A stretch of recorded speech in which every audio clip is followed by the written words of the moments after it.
बहुत ही प्यारे विद्यार्थियों ਅਤੇ टीचर साहबान, ਅੱਜ ਅਸੀਂ जिस विषय ਤੇ ਗੱਲ ਕਰਾਂਗੇ ਉਹ है गुप्त साम्राज ਅਤੇ ਉਸ ਦੀ ਦੇਣ।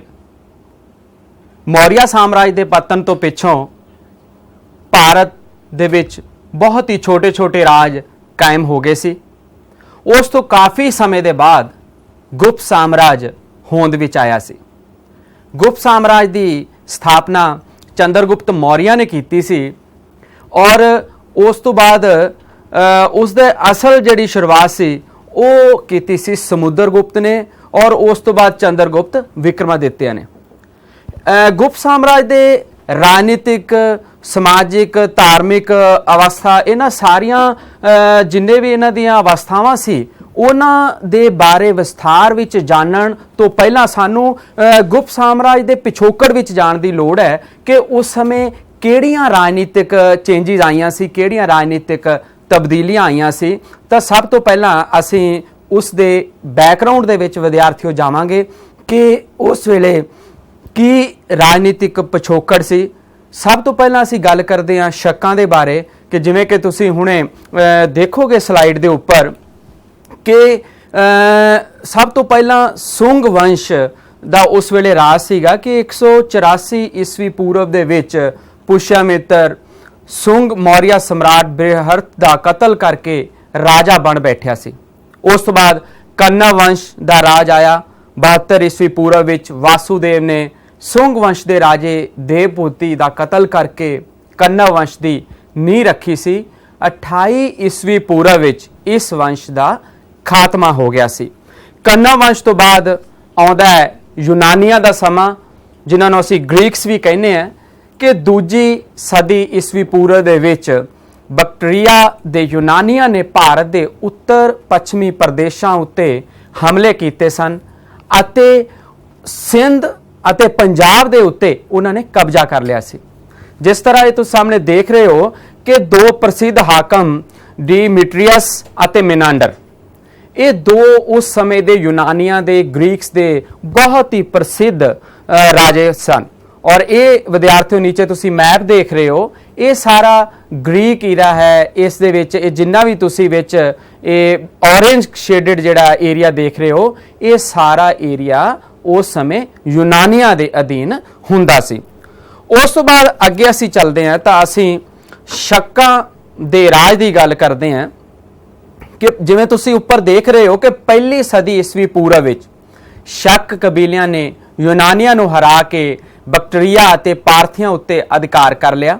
पहला शक हाकम मोइस सी अते मोइस दे उत्तराधिकारियों ने भी शक राज दी उन्नति दे वास्ते बहुत ही योगदान पाया सी।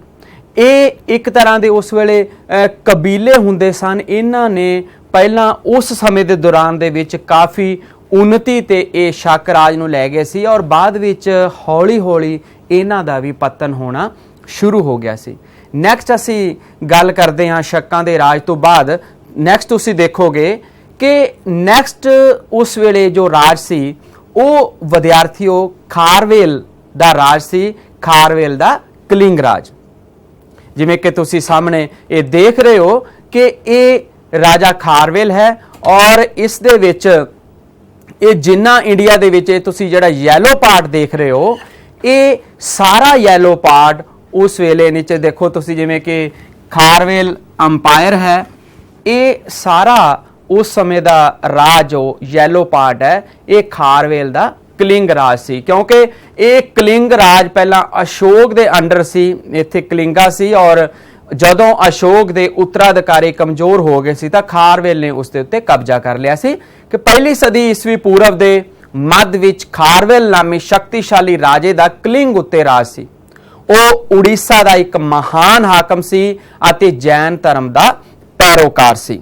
उस तो बाद नैक्सट अगे चलते हैं विद्यार्थियों असीं कुशाण वंश के उपर। कुशाण वंश का राज पहली सदी ईस्वी विच उत्तरी भारत अते आस पास के विदेशी प्रदेशों के कुशाण वंश का राज स्थापित होया। नेता काजुल कैडफिसिस ਨੇ ਕਾਬਲ, ਕੰਧਾਰ, ਬੈਕਟਰੀਆ ਅਤੇ ਬਲੋਚਿਸਤਾਨ ਆਦਿ ਨੂੰ ਜਿੱਤ ਕੇ ਕੁਸ਼ਾਨ ਰਾਜ ਦੀ ਨੀਂਹ ਰੱਖੀ ਸੀ।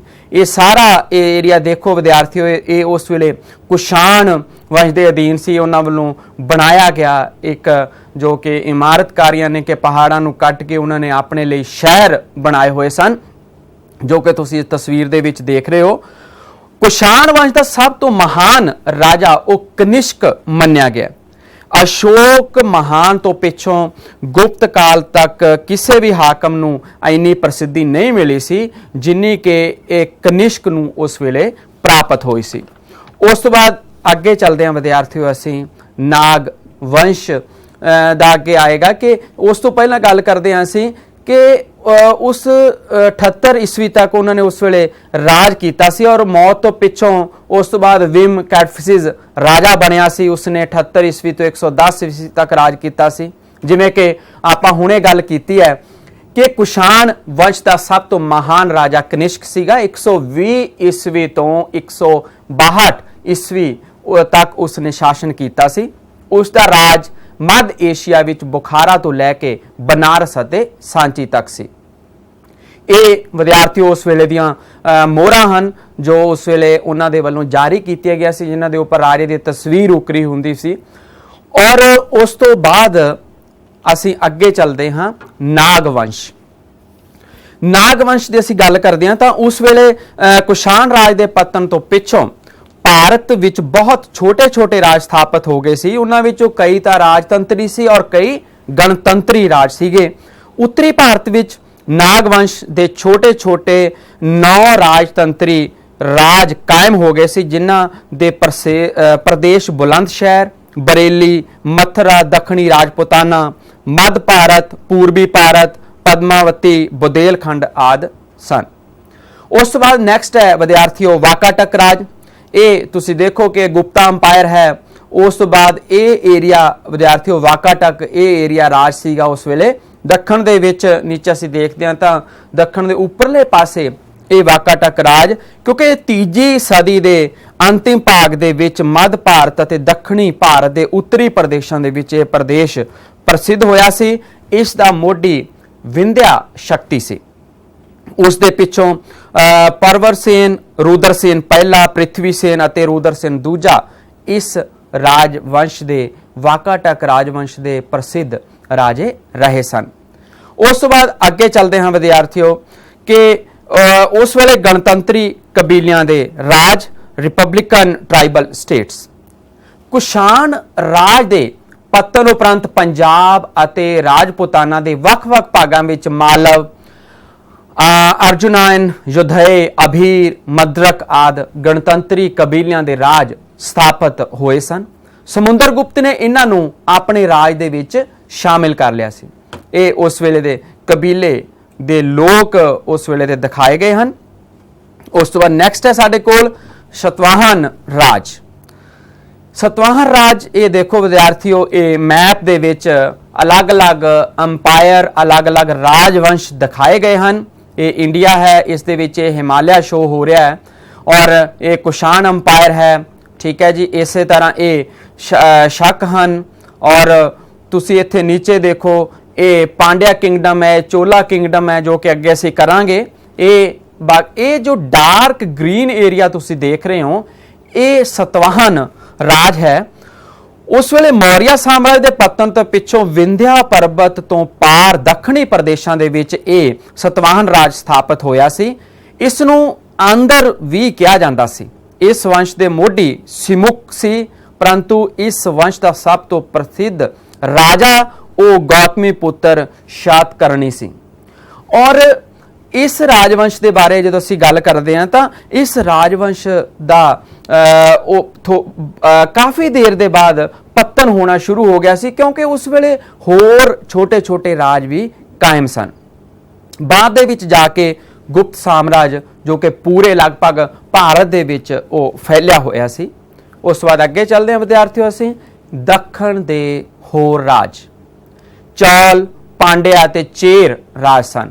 ਇਹ ਦੇਖੋ ਨੀਚੇ ਤੁਸੀਂ ਦੇਖ ਰਹੇ ਹੋ ਕਿ ਇਹ ਇੰਡੀਆ ਦਾ ਦੱਖਣੀ ਹਿੱਸਾ ਹੈ। ਨਿਚਲੇ ਵਾਲੇ ਪਾਸੇ ਇੰਡੀਆ ਦੇ ਮੈਪ ਦੇ ਇਹ ਥਲੜਾ ਹਿੱਸਾ ਹੈ, ਜਿਸ ਦੇ ਵਿੱਚ ਤੁਸੀਂ ਦੇਖ ਰਹੇ ਹੋ ਕਿ ਚੇਰ चोला है, पांड्या राज है, ये दक्षिण के राज से विद्यार्थियों।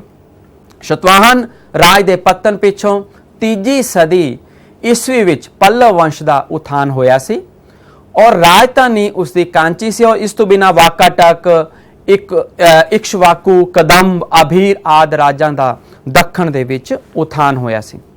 ਇਹ ਤਾਂ ਸੀ ਵਿਦਿਆਰਥੀਓ ਗੁਪਤ ਸਾਮਰਾਜ ਦੇ ਪਿਛੋਕੜ ਦੀ ਅਸੀਂ ਗੱਲ ਕੀਤੀ ਹੈ।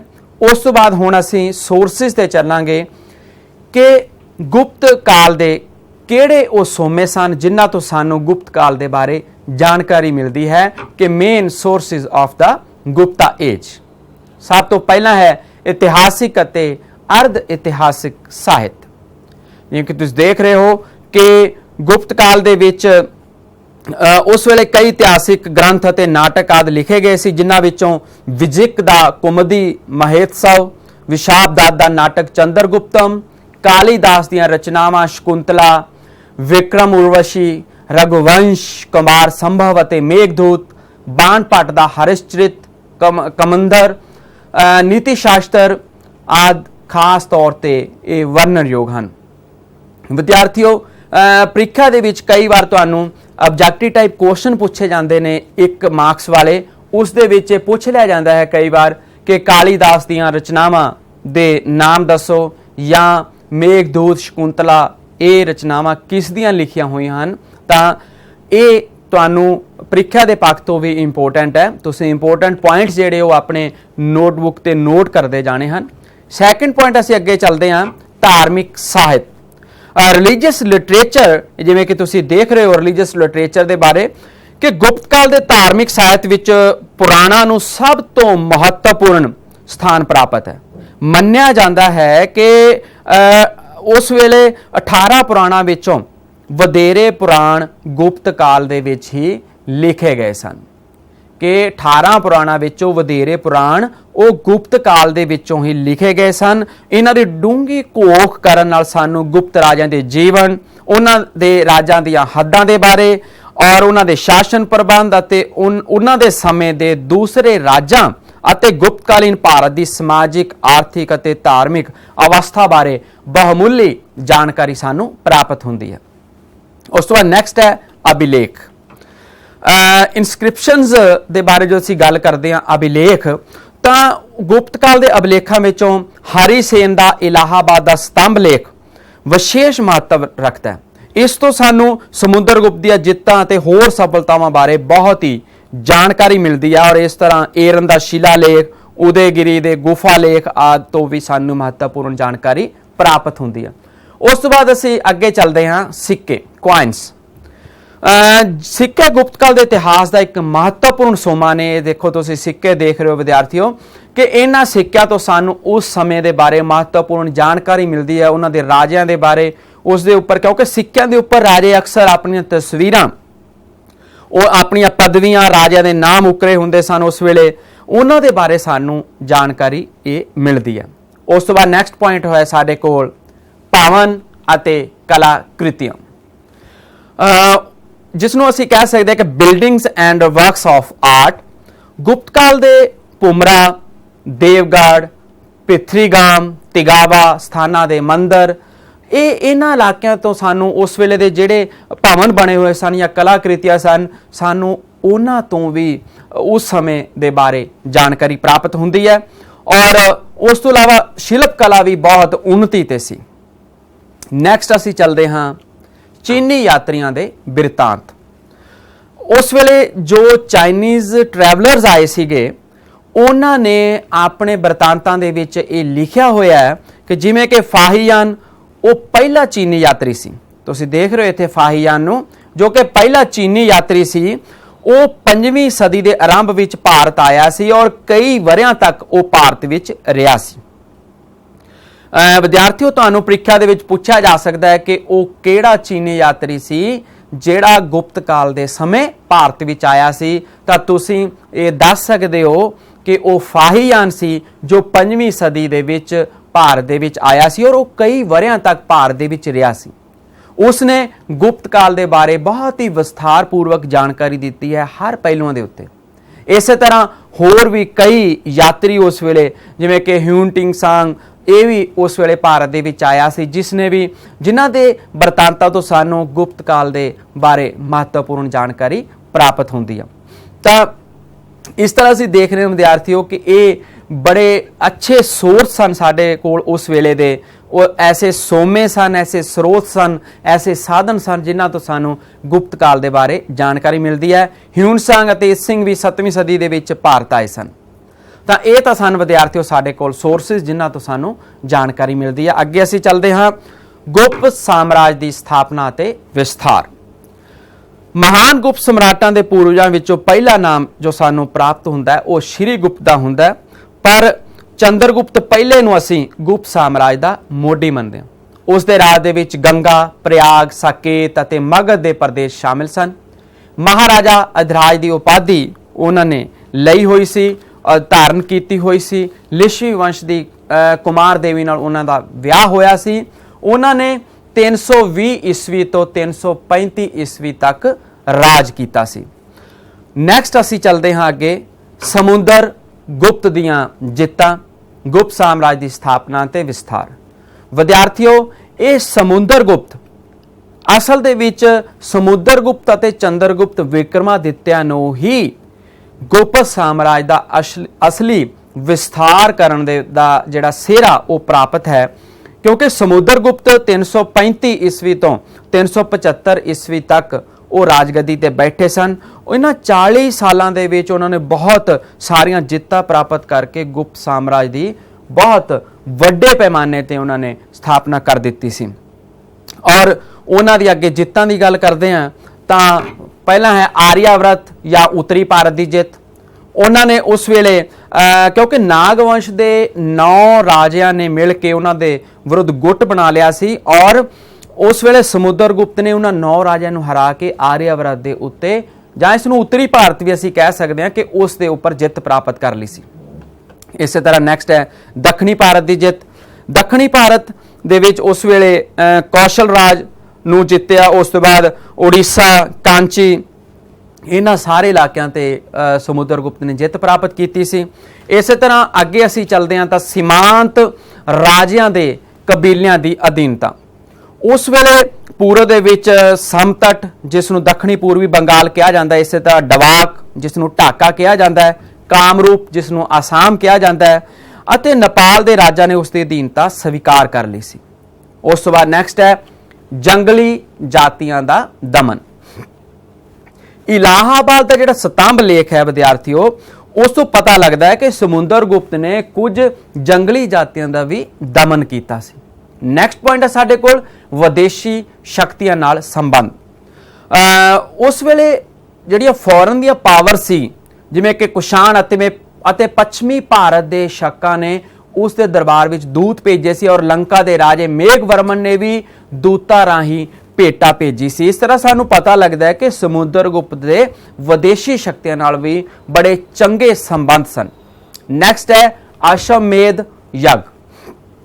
ਉਸ ਵੇਲੇ ਇੱਕ ਵਿਸ਼ਾਲ ਸਾਮਰਾਜ ਜਦੋਂ ਪ੍ਰਾਪਤ ਕਰ ਲਿਆ ਸੀ ਸਮੁੰਦਰਗੁਪਤ ਨੇ, ਤਾਂ ਉਸ ਤੋਂ ਬਾਅਦ ਉਸਨੇ ਇੱਕ ਅਸ਼ਵਮੇਧ ਯੱਗ ਕੀਤਾ ਸੀ। ਸੋਨੇ ਦੀਆਂ ਬਹੁਤ ਸਾਰੀਆਂ ਮੋਹਰਾਂ, ਸੋਨੇ ਦੇ ਬਹੁਤ ਸਾਰੇ ਸਿੱਕੇ ਜਾਰੀ ਕੀਤੇ ਸੀਗੇ ਉਸ ਵੇਲੇ, ਔਰ ਬਹੁਤ ਅਧਿਕ ਸੰਖਿਆ ਦੇ ਵਿੱਚ ਬ੍ਰਾਹਮਣਾਂ ਦੇ ਵਿੱਚ ਵੰਡੇ ਗਏ ਸੀ। ਇਹਨਾਂ ਸਿੱਕਿਆਂ ਦੇ ਇੱਕ ਪਾਸੇ ਘੋੜੇ ਦਾ ਚਿੱਤਰ ਤੇ ਦੂਜੇ ਪਾਸੇ ਅਸ਼ਵਮੇਧ ਪਰਾਕਰਮ ਦੀ ਕਹਾਣੀ ਅੰਕਿਤ ਸੀ।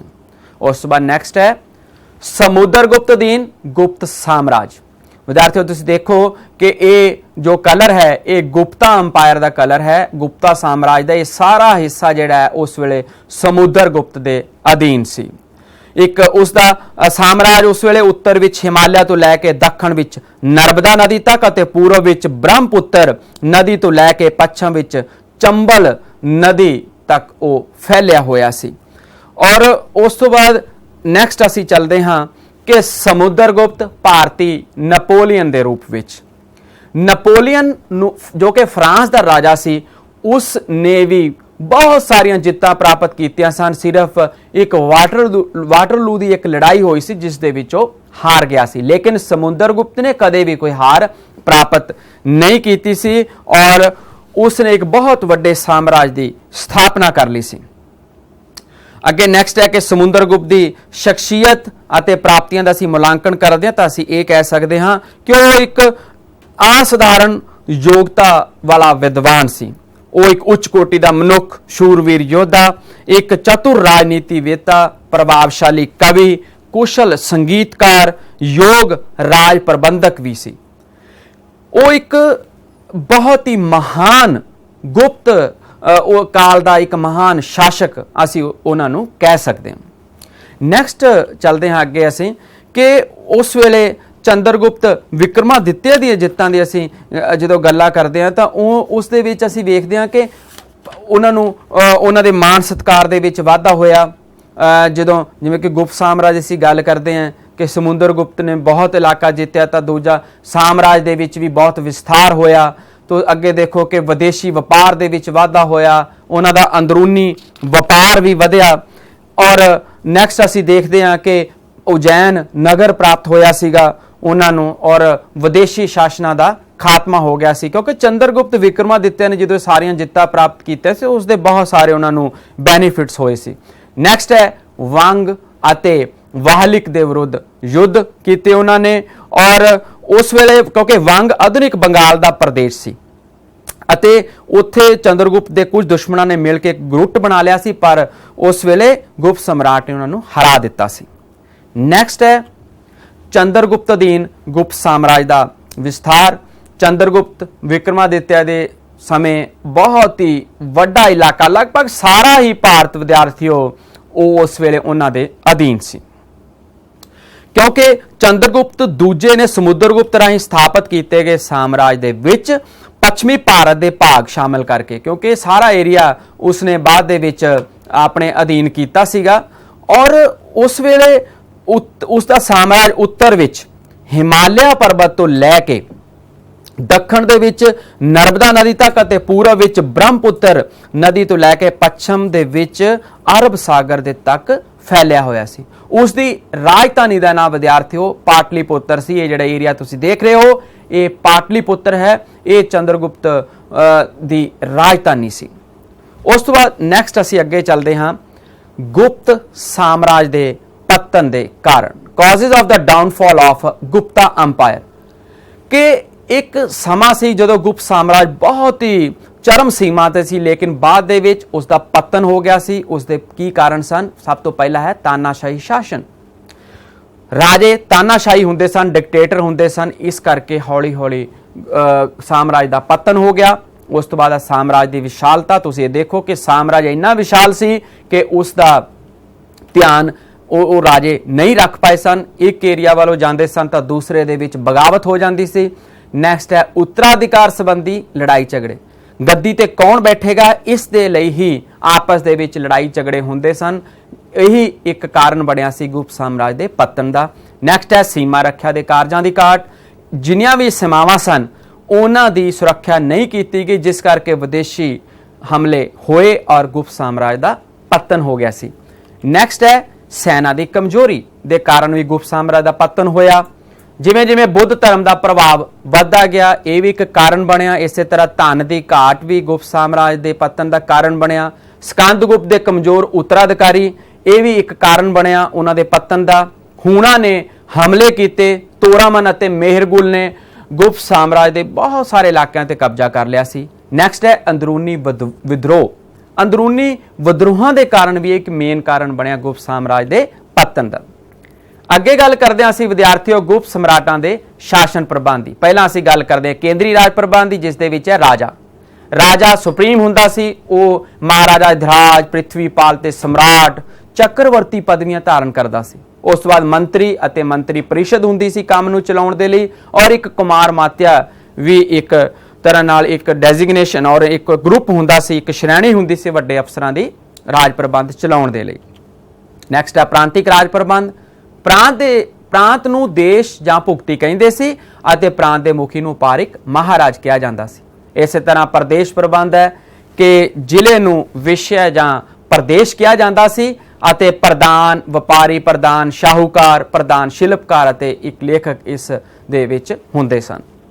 ਨੈਕਸਟ ਹੈ ਗ੍ਰਾਮ ਪ੍ਰਬੰਧ। ਪਿੰਡਾਂ ਦਾ ਪ੍ਰਬੰਧ ਵੀ ਚੰਗੇ ਤਰੀਕੇ ਨਾਲ ਚਲਾਇਆ ਜਾਂਦਾ ਸੀ ਵਿਦਿਆਰਥੀਓ। ਔਰ ਗੁਪਤਾ ਕਾਲ ਦੇ ਸਮੇਂ ਵਿੱਤੀ ਪ੍ਰਬੰਧ ਦੇ ਵਿੱਚ ਭੂਮੀ ਕਰ ਪ੍ਰਬੰਧ ਸੀ, ਲਗਾਨ ਇਕੱਠਾ ਕੀਤਾ ਜਾਂਦਾ ਸੀ, ਆਮਦਨ ਦੇ ਹੋਰ ਵੀ ਕਈ ਸਾਧਨ ਸਨ, ਜਿਵੇਂ ਕਿ ਸੀਮਾ ਸ਼ੁਲਕ ਲਿਆ ਜਾਂਦਾ ਸੀ, ਵਪਾਰੀਆਂ ਤੇ ਟੈਕਸ ਲਗਾਏ ਜਾਂਦੇ ਸਨ, ਲੂਣ ਦੀਆਂ ਖਾਣਾਂ ਤੋਂ ਵੀ ਇਨਕਮ ਹੁੰਦੀ ਸੀ। ਖਰਚ ਦੇ ਵਿੱਚ ਬਹੁਤ ਵੱਡਾ ਭਾਗ ਸੈਨਾ ਤੇ ਖਰਚ ਕੀਤਾ ਜਾਂਦਾ ਸੀ।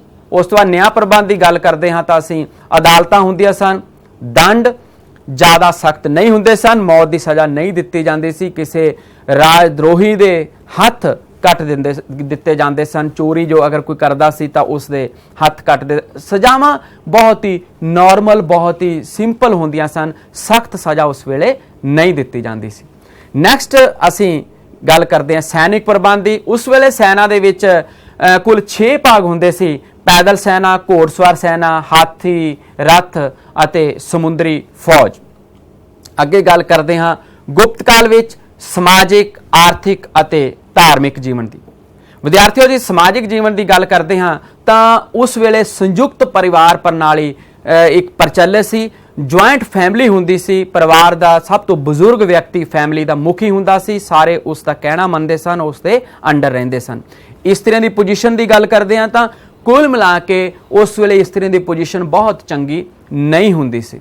ਭੋਜਨ ਉਸ ਵੇਲੇ ਜਿਵੇਂ ਕਿ ਅੱਜ ਕੱਲ੍ਹ ਸ਼ਾਕਾਹਾਰੀ ਭੋਜਨ ਹੈ, ਭੋਜਨ ਦੇ ਵਿੱਚ ਆਮ ਜੋ ਭੋਜਨ ਅੱਜ ਅਸੀਂ ਖਾਂਦੇ ਹਾਂ ਤਾਂ ਉਸ ਵੇਲੇ ਵੀ ਇਸੇ ਤਰ੍ਹਾਂ ਦਾ ਭੋਜਨ ਯੂਜ਼ ਕੀਤਾ ਜਾਂਦਾ ਸੀ।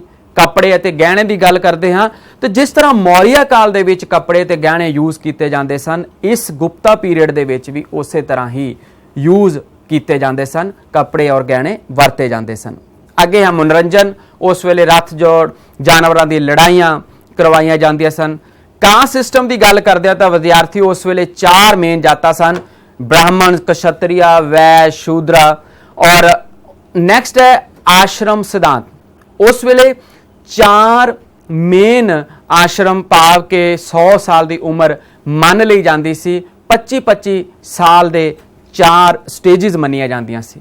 ਨੈਕਸਟ ਹੈ ਇਖਲਾਕੀ ਪੱਧਰ, ਜਿਹੜਾ ਕਿ ਉਸ ਵੇਲੇ ਇਖਲਾਕੀ ਪੱਧਰ ਸੀ ਉਹ ਬਹੁਤ ਹੀ ਜ਼ਿਆਦਾ ਚੰਗਾ ਹੁੰਦਾ ਸੀ, ਲੋਕਾਂ ਦਾ ਮੋਰਲ ਕਰੈਕਟਰ ਬਹੁਤ ਹੀ ਜ਼ਿਆਦਾ ਵਧੀਆ ਹੁੰਦਾ ਸੀ। ਨੈਕਸਟ ਅਸੀਂ ਅੱਗੇ ਚੱਲਦੇ ਹਾਂ ਆਰਥਿਕ ਜੀਵਨ ਤੇ।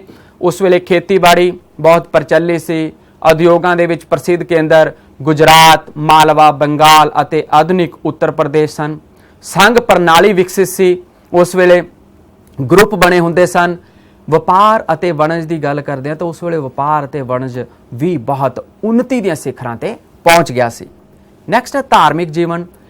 ਹਿੰਦੂ ਧਰਮ ਉਸ ਵੇਲੇ ਉੱਨਤ ਹੋਇਆ, ਜਿਸ ਦੇ ਵਿੱਚ ਵੈਸ਼ਨਵ ਮਤ, ਸ਼ੈਵ ਮਤ, ਸ਼ਕਤੀ ਮਤ ਵੀ ਪ੍ਰਚਲਿਤ ਸੀ। ਬੁੱਧ ਧਰਮ ਵੀ ਸੀ ਉਸ ਵੇਲੇ ਔਰ ਜੈਨ ਧਰਮ ਵੀ ਉੱਨਤ ਸੀ।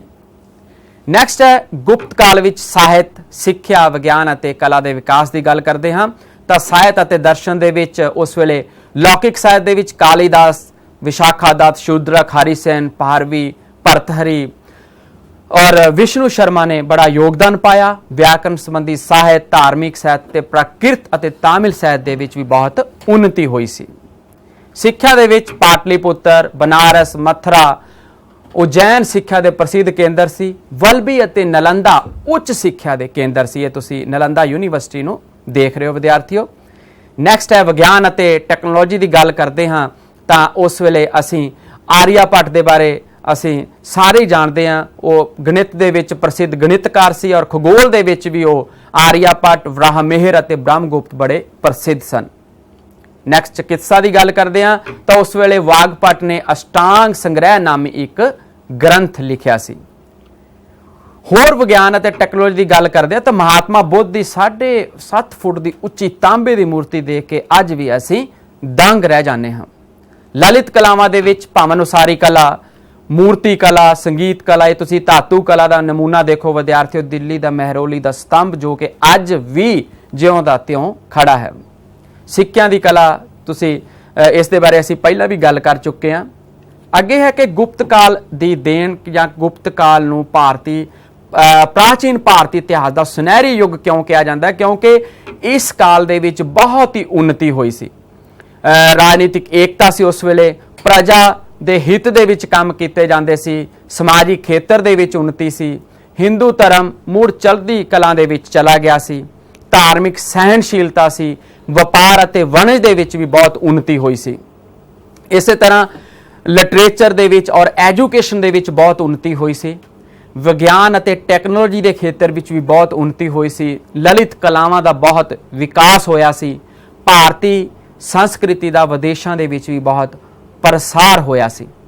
ਤਾਂ ਅਸੀਂ ਦੇਖਦੇ ਹਾਂ ਵਿਦਿਆਰਥੀਓ, ਇਹ ਤੁਸੀਂ ਦੇਖ ਰਹੇ ਹੋ ਕਿ ਇੱਥੇ ਕਿ ਕਿਸ ਤਰੀਕੇ ਨਾਲ ਅਲੱਗ-ਅਲੱਗ ਖੇਤਰ ਦੇ ਵਿੱਚ ਉਹਨਾਂ ਦਾ ਵਿਕਾਸ ਹੋਇਆ, ਕਿਸ ਤਰੀਕੇ ਨਾਲ ਉਹ ਲੋਕ ਬਿਲਡਿੰਗਸ ਦੇ ਵਿੱਚ, ਭਾਵ ਕਿ ਗੁਪਤਾ ਇਹਨੂੰ ਗੋਲਡਨ ਏਜ ਕਿਹਾ ਜਾਂਦਾ ਹੈ ਕਿਉਂਕਿ ਉਸ ਵੇਲੇ ਹਰ ਖੇਤਰ ਦੇ ਵਿੱਚ ਉન્નਤੀ ਹੋਈ ਸੀ। ਇਸੇ